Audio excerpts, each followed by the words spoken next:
U.S. Denise's Palestinians visas. UN General Assembly.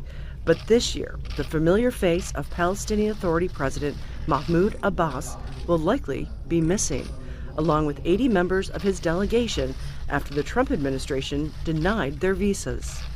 The State Department said that is, unless they condemn the October 7th attack, drop cases at the International Court of Justice and International Criminal Court, and stop seeking recognition of statehood. That last one, critics say, is likely the real reason for the move.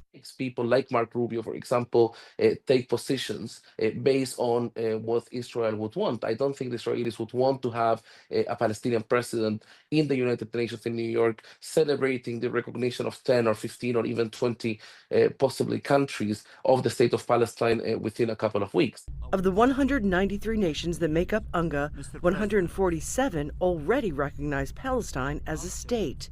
But this year at the UN, at least 4 close allies to the U.S. have promised to do the same. Canada intends to recognize the state of Palestine, France, Australia, and the United Kingdom. And there could be more, according to the PA.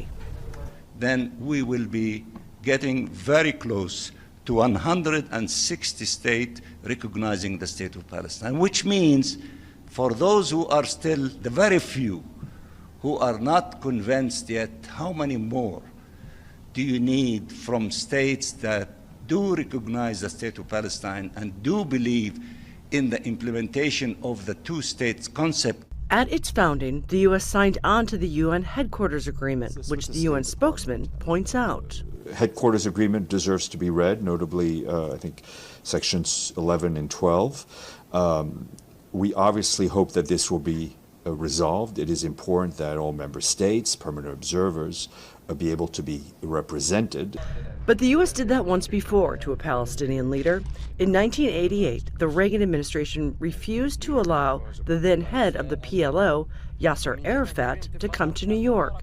So the UNGA voted to move the conference to Geneva, Switzerland. Despite the move, the world will likely see more leaders embrace Palestine as a state, even if its recognized leader